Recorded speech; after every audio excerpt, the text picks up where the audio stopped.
Que l'on soit chrétien ou non, je crois que tout le monde connaît cette phrase de la Bible, « Tu aimeras ton prochain comme toi-même ». Beaucoup l'attribuent à Jésus. Je ne sais pas si vous le savez, mais c'est pas une phrase de Jésus. Jésus la cite, mais ce n'est pas de lui. Il cite en fait une phrase de l'Ancien Testament, un commandement que l'on trouve dans la loi de Moïse, dans la Torah, au chapitre 19 du Lévitique, verset 18. Et Jésus, lorsqu'il cite ce commandement, il voit avec le plus grand, tu aimeras ton Dieu de toute ta force, le résumé, la synthèse, la clé de voûte de toute la loi de Moïse. Il invite donc ses disciples à mettre en pratique ce commandement d'amour du prochain. Mais lorsqu'on veut le mettre en pratique, pour beaucoup, je ne sais pas si c'est votre cas, la question vient, qui dois-je aimer finalement ? Qui est mon prochain ? Est-ce les membres de ma famille ? Est-ce mes amis ? Est-ce ceux qui pourront me rendre cet amour en retour ? Dois-je également aimer celui qui est contre le vaccin contre le Covid ? Dois-je également aimer celui qui est pour le vaccin contre le Covid ? Dois-je également aimer celui qui est musulman et qui rejette le Christ ? Aimer mon prochain, oui, mais jusqu'où ? Y a-t-il une limite à ce commandement ? Et j'aimerais méditer avec vous ce matin un texte où deux spécialistes de la loi discutent et débattent de cette question. Qui est mon prochain ? L'un des deux spécialistes est Jésus, et il répond justement à l'autre spécialiste qui lui demande « Qui est mon prochain ?»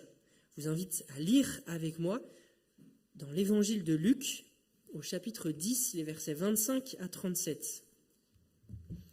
Évangile selon Luc, chapitre 10, versets 25 jusqu'à 37.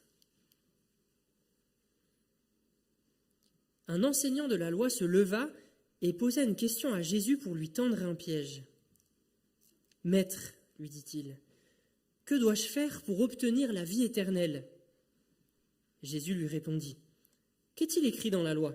Comment la comprends-tu » Il lui répondit, « Tu aimeras le Seigneur ton Dieu de tout ton cœur, de toute ton âme, de toute ton énergie et de toute ta pensée, et ton prochain comme toi-même. » « Tu as bien répondu, » lui dit Jésus. « Fais cela et tu auras la vie. » Mais l'enseignant de la loi, voulant se donner raison, reprit, « Oui, mais qui donc est mon prochain ?» En réponse, Jésus lui dit, « Il y avait un homme qui descendait de Jérusalem à Jéricho quand il fut attaqué par des brigands. Ils lui arrachèrent ses vêtements, le rouèrent de coups et s'en allèrent, le laissant à moitié mort. Or, il se trouva qu'un prêtre descendait par le même chemin. Il vit le blessé et, s'en écartant, poursuivit sa route. De même aussi, un lévite arriva au même endroit, le vit et, s'en écartant, poursuivit sa route. Mais un Samaritain qui passait par là arriva près de cet homme. En le voyant, il fut pris de compassion. Il s'approcha de lui, soigna ses plaies avec de l'huile et du vin, et les recouvrit de pansements. Puis, le chargeant sur sa propre mule, il l'emmena dans une auberge où il le soigna de son mieux. Le lendemain, il sortit 2 pièces d'argent, les remit à l'aubergiste et lui dit « Prends soin de cet homme, et tout ce que tu auras dépensé en plus, je te le rembourserai moi-même quand je repasserai. » Et Jésus ajouta, « À ton avis, lequel des 3 s'est montré le prochain de l'homme qui avait été victime des brigands ? » « C'est celui qui a eu compassion de lui, » lui répondit l'enseignant de la loi. « Eh bien, va, et agis de même, » lui dit Jésus. Amen. Je vous invite à prier. Seigneur, merci pour cette parole qui est parole d'homme, de l'évangéliste Luc, mais qui est parole de Dieu également. À travers elle, tu te révèles à nous, tu nous révèles ta voie, celle sur laquelle tu veux que nous marchions. Transforme-nous par ta parole, Seigneur. Amen. Le débat, le dialogue, la discussion entre les deux spécialistes de la loi, entre Jésus et l'enseignant, se déroule en 2 temps. Premier temps avec une première question de l'enseignant. « Maître, que dois-je faire pour obtenir la vie éternelle. Et deuxième temps, avec une deuxième question à Jésus de l'enseignant, qui donc est mon prochain? Les deux temps de dialogue, les deux temps de débat sont structurés de la même manière. À chaque fois, c'est l'enseignant qui pose une question à Jésus. Jésus lui répond par une question. L'enseignant répond à la question de Jésus et Jésus l'envoie. Première question donc de l'enseignant, que dois-je faire pour obtenir la vie éternelle? Jésus lui retourne la question, qu'est-il écrit dans la loi? L'enseignant répond et Jésus l'envoie, tu as bien répondu, fais cela et tu auras la vie.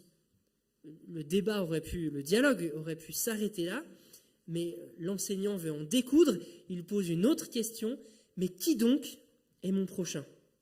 Jésus ici répond plus longuement, puisque c'est en réponse à cette question de l'enseignant qu'il raconte cette fameuse parabole du bon samaritain, mais il termine à nouveau par une question. Il renvoie quand même l'enseignant à une question, du coup l'enseignant répond, et à nouveau Jésus l'envoie, eh bien va, et toi agis de même. Lorsque l'enseignant pose sa première question, que dois-je faire pour obtenir la vie éternelle? Le narrateur nous révèle ses motivations. C'est avec une mauvaise intention que cet enseignant vient poser une question à Jésus. Le narrateur nous dit que c'est pour lui tendre un piège. Il veut coincer Jésus. Jésus, dans sa grande sagesse, ne tombe pas dans le piège, mais lui retourne la question. Qu'est-il écrit dans la loi? L'enseignant cite la loi, il cite deux commandements en particulier de la loi en disant « Tu aimeras le Seigneur ton Dieu de tout ton cœur, de toute ton âme et de toute ton énergie et de toute ta pensée, et ton prochain comme toi-même. » Le commandement sur l'amour de Dieu est tiré du Deutéronome, chapitre 6, verset 5, et comme je le disais en introduction, le commandement d'amour du prochain est tiré de Lévitique 19, 18. Alors, petite parenthèse, si vous allez lire le commandement d'amour de Dieu en Deutéronome, chapitre 6, verset 5, vous le lirez dans une version un tout petit peu différente. Il est question d'aimer son Dieu de tout son cœur, de toute son âme et de toute sa force. Alors ici, Luc traduit par énergie, ça veut dire la même chose, mais la spécificité, c'est que Luc rajoute « et de toute ta pensée ». Et vous ne trouverez pas la mention de la pensée dans Deutéronome 6, verset 5. Comment comprendre qu'il soit ajouté ici la pensée? En fait, pour nous et pour les Grecs, et Luc s'adresse très certainement à des Grecs dans son évangile, la notion de cœur renvoie à l'être émotionnel. Donc lorsqu'on entend d'aimer Dieu de tout son cœur, on entend, nous, avec notre culture, d'aimer Dieu avec toutes nos émotions, de toutes nos émotions, avec tout notre être émotionnel. Mais dans la pensée hébraïque, le cœur est beaucoup plus que cela. Le cœur est le centre de toute la vie humaine. C'est l'être intérieur, le cœur. Donc dans la pensée hébraïque, lorsqu'on parle de cœur, on parle des émotions, oui, mais pas seulement, aussi de la pensée, de la volonté, de l'intelligence. Et c'est pour clarifier cela que Luc ajoute « et de toute ta pensée ». Ce qu'il faut comprendre donc ici, c'est que l'amour de Dieu qui est attendu de nous concerne tout l'être. Les émotions, oui, l'intelligence aussi, la volonté également, la pensée. Voilà pour l'amour de Dieu. L'enseignant de la loi ajoute, comme je l'ai déjà dit, ce commandement de Lévitique 19, qui est l'amour du prochain, aimer son prochain comme soi-même. Et sur ce sujet, il y avait à l'époque de Jésus une question d'interprétation qui se posait, un débat qui avait cours parmi les spécialistes de la loi. En Lévitique 19, le prochain, la question de qui est mon prochain est très claire. Le prochain est clairement défini en Lévitique 19. Vous pourrez aller relire ce chapitre chez vous si vous voulez creuser la question. En Lévitique 19, le prochain, c'est les membres du peuple d'Israël. Le verset 18, donc juste avant notre texte, juste avant ce commandement d'aimer son prochain comme soi-même, le dit très clairement, il s'agit des membres du peuple d'Israël, auxquels s'ajoutent quand même les étrangers qui viennent s'installer en Israël, qui viennent s'intégrer en Israël pour vivre quasiment comme des Israélites. Je dis quasiment parce que pour les étrangers, toutes les lois ne s'appliquaient pas, mais une partie d'entre elles en tout cas. Le prochain est donc clairement défini, ce sont les membres du peuple d'Israël et les étrangers qui sont venus s'ajouter à ce peuple. Le problème, c'est qu'à l'époque de Jésus, La situation est différente de celle qui est prévue par le Lévitique. À l'époque de Jésus, Israël n'est pas libre. Israël est sous domination romaine. Israël est occupé par l'armée romaine et par ses légions. La question donc qui se pose, c'est les Romains font-ils partie du prochain qu'il faut aimer comme soi-même? Ils ne sont pas des étrangers qui se sont intégrés au peuple d'Israël pour vivre parmi le peuple selon les coutumes du peuple. Ils sont des étrangers qui occupent le territoire d'Israël et qui dominent, qui imposent des lois à la nation d'Israël. Sont-ils nos prochains? Faut-il les aimer comme soi-même? Et c'est cette question-là que l'enseignant pose à Jésus. C'est ce débat-là, sur ce débat-là que l'enseignant veut amener Jésus en lui demandant, avec sa deuxième question, mais qui donc est mon prochain? Pour le formuler autrement, la question qu'il pose, c'est la question de la limite du commandement d'amour. Jusqu'où doit s'étendre cet amour? Jusqu'à qui doit s'étendre cet amour? Et surtout, jusqu'à qui n'a-t-il pas besoin de s'étendre? C'est ça que l'enseignant demande à Jésus. Et c'est donc en réponse à cette question-là que Jésus raconte ce texte assez connu de la parabole du bon samaritain. Dans la parabole, vous l'avez entendu, un homme est attaqué par des brigands sur le chemin de Jérusalem à Jéricho. Il est roué de coups et il est laissé pour mort. Il y a d'abord deux personnages qui passent, un prêtre et un lévite, c'est-à-dire deux hommes qui sont chargés de l'enseignement de la loi au peuple, deux hommes qui sont chargés du service au temple de l'Éternel à Jérusalem. Ces deux-là passent devant l'homme blessé mais ne font rien. Avec nos lunettes d'aujourd'hui, nous sommes peut-être déjà choqués par le comportement de ce prêtre et de ce lévite, mais je crois que dans l'auditoire de Jésus, il n'y a pas grand-chose de choquant au fait que le prêtre et le lévite ne s'arrêtent pas. Ce n'est pas là que se situe la pointe de la parabole. En effet, il était dangereux pour le prêtre et le lévite de s'arrêter à leur tour. Ils auraient pu eux-mêmes se faire attaquer par les brigands en prenant trop de temps sur le chemin pour aider l'homme. Et surtout, le prêtre et le lévite, pour accomplir leur service au temple, devaient rester dans un état de pureté rituelle. Et il y avait tout un tas de règles pour cela, et l'une d'entre elles, c'est qu'ils ne devaient pas rentrer en contact avec un mort. S'ils rentraient en contact avec un mort, ils avaient tout un temps d'impureté rituelle pendant lequel ils ne pouvaient plus accomplir leur fonction au temple. Il n'y a donc pas quelque chose d'absolument choquant dans le fait que le prêtre et le lévite ne s'attardent pas sur l'homme blessé, entre autres choses, afin de rester dans cet état de pureté rituelle qui va leur permettre de continuer de faire leur travail au temple.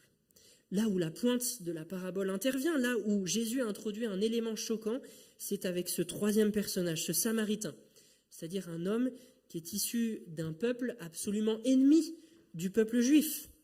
Un samaritain, pour un juif, c'est pire qu'un païen. Les païens n'ont pas la loi et il est presque normal qu'ils ne respectent pas la volonté de l'Éternel parce que la loi ne leur a pas été révélée. Je parle là aux yeux des Juifs à l'époque. Mais les Samaritains avaient la loi, mais ils rejetaient les prophètes et ils avaient changé certains éléments de la loi. Je ne rentre pas dans ces détails, mais tout ça pour vous dire qu'à cause de ces raisons, les Juifs détestaient profondément les Samaritains et c'était réciproque. Voilà donc l'élément choquant que Jésus a introduit, c'est un Samaritain qui passe par là et qui, lui, contrairement aux prêtres et aux lévites, est pris de compassion pour cet homme blessé par les brigands. Il s'arrête, il soigne les plaies de cet homme. Non seulement il soigne ses plaies, mais il le charge sur sa propre mule, il l'emmène dans une auberge, et là, dans l'auberge, il continue les soins. Il le soigne du mieux qu'il peut. Et non seulement il fait cela, mais ensuite il paye même l'aubergiste pour que celui-ci prenne soin de l'homme en s'engageant à payer tous les frais supplémentaires que cela pourrait coûter à l'aubergiste. Et l'homme lui dit, je te payerai lorsque je repasserai tout ce que le soin de cet homme t'aura coûté. C'est une démarche risquée pour lui. Vous vous rendez compte? Il ne s'engage pas à lui payer une certaine somme. Il s'engage à payer tout ce que le soin de cet homme lui coûtera. C'est-à-dire, il ne sait pas d'avance combien ça va coûter. Il prend le risque de se faire arnaquer par l'aubergiste et de devoir, lors de son retour, payer une somme exorbitante que l'aubergiste pourrait lui demander. L'attitude du Samaritain et c'est là ce que Jésus veut souligner auprès de l'enseignant qui lui tend un piège, l'attitude du Samaritain est à l'exact opposé de celle de l'enseignant. Le Samaritain ne s'inscrit pas dans une application moraliste de la loi, dans une application légaliste. Il ne se demande pas « qu'est-ce que je dois faire exactement pour aimer mon prochain ?» Il ne se demande pas où est-ce que son obéissance peut s'arrêter. Il aime simplement, radicalement, cet homme blessé au bord du chemin. Et d'ailleurs, à la fin de la parabole, Jésus, lorsqu'il retourne la question à l'enseignant de la loi, déforme la question que l'enseignant lui a posée. Autant dans le premier temps du dialogue, Jésus a simplement retourné la question. L'homme lui demande « Que dois-je faire pour obtenir la vie éternelle ?» Jésus lui répond « Qu'est-il écrit dans la loi ?»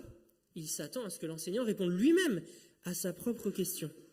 Mais dans le deuxième temps du dialogue, après avoir raconté cette parabole du bon samaritain, Jésus ne retourne pas exactement la même question. L'enseignant de la loi lui avait demandé « Qui est mon prochain ?» Jésus lui demande « Lequel des trois s'est montré le prochain de l'homme qui avait été victime des brigands ?» Pourquoi Jésus fait-il ça ? Pourquoi Jésus déforme la question comme ça avant de la retourner à l'enseignant de la loi ? Je crois que ce que Jésus veut dire, c'est qu'il n'est plus question de savoir qui est le prochain à aimer. Ça, c'est la question que l'enseignant lui a posée. En la déformant, Jésus veut lui faire comprendre que ce n'est même pas une question. Ce n'est même pas une question de se demander qui est mon prochain. La question, c'est de se positionner soi-même comme le prochain de tous ceux qui croiseront notre chemin, pour les aimer, simplement, radicalement, comme l'a fait le Samaritain. Qui est mon prochain n'est même pas une question. Ailleurs, d'ailleurs, Jésus commande à ses disciples d'aimer jusqu'à leurs ennemis. Jésus est en train de dire à l'enseignant de la loi et à nous avec que le commandement n'a pas de limite. Le commandement n'a pas de limite. Et la question « qui est mon prochain » n'est pas une question. La seule vraie question, c'est « vais-je, moi, être le prochain de ceux qui sont dans le besoin ?» Vais-je, moi, aimer radicalement ceux qui croiseront ma route en me mettant à leur service ? Il y a là une interpellation pour nous aussi aujourd'hui. Face à votre voisin pénible, face aux collègues désagréables, face à la sœur ou au frère dans l'église qui n'a pas les mêmes opinions que moi, sur le vaccin, sur le candidat pour lequel voter, etc. La question n'est pas qui dois-je aimer, mais simplement vais-je me mettre à leur service, comme le Samaritain l'a fait pour l'homme victime des brigands. Qui a besoin de mon aide autour de moi ? Et la parabole permet aussi de comprendre qu'aimer son prochain n'est pas une question de bien s'entendre avec tout le monde. Aimer son prochain n'est pas une question d'avoir des affinités avec tous, même dans l'Église. Ce n'est pas ça qui nous est demandé. Ce n'est pas ça que le Samaritain vit à l'égard de l'homme blessé. Il s'agit d'avoir compassion, de se mettre concrètement au service, peu importe qui est en face, un ami ou un ennemi, un frère ou un étranger. Et en agissant ainsi, nous marcherons à la suite de Jésus. Jésus est le bon Samaritain par excellence. Jésus est celui qui a eu tellement compassion de nous qu'il n'a pas continué son chemin devant notre misère. Il n'a pas continué son chemin devant notre péché, mais il est venu pour soigner nos plaies. Il a payé le prix fort pour nous guérir, pour nous restaurer, pour nous racheter. À l'instar de ce Samaritain qui paye et qui s'engage à payer tous les frais que coûteront le soin de cet homme blessé auprès de l'aubergiste, de la même manière, Jésus a payé le prix fort, lui, de sa vie, pour soigner nos plaies et pour nous délivrer de l'esclavage du péché. Jésus n'a pas regardé ses privilèges divins comme quelque chose dont il devait jouir seul. Il n'a pas regardé ses privilèges divins comme quelque chose à conserver à tout prix, mais il s'est humilié. Il est devenu un homme et il s'est abaissé jusqu'à donner sa vie à la croix pour nous.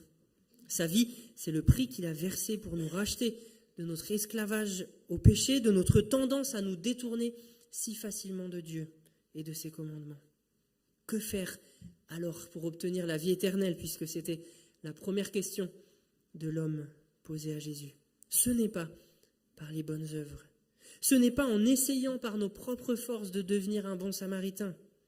C'est d'abord en acceptant que nous sommes celui ou celle qui est au bord de la route et qui a besoin d'être secouru par Dieu. Ensuite, et ensuite seulement, nous pourrons, à la suite du Seigneur, déborder de la compassion que nous avons reçue et aimer radicalement notre prochain. Non pas pour obtenir la vie éternelle, parce que nous l'aurons déjà reçue. Non pas servir pour être sauvé, mais sauver pour servir. Je vous invite à un temps de silence pour recevoir la parole qui a été partagée aujourd'hui.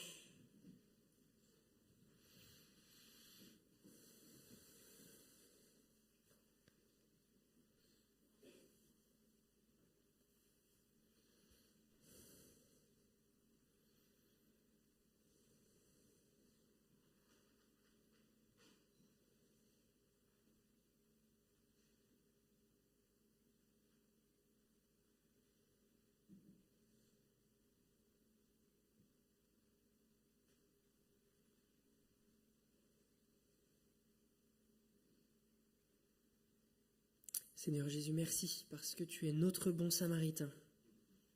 Tu n'as pas détourné les yeux de notre misère, cette misère dans laquelle nous nous sommes mis collectivement, en cherchant à être autonomes, à être indépendants de toi, à vivre nos vies sans toi.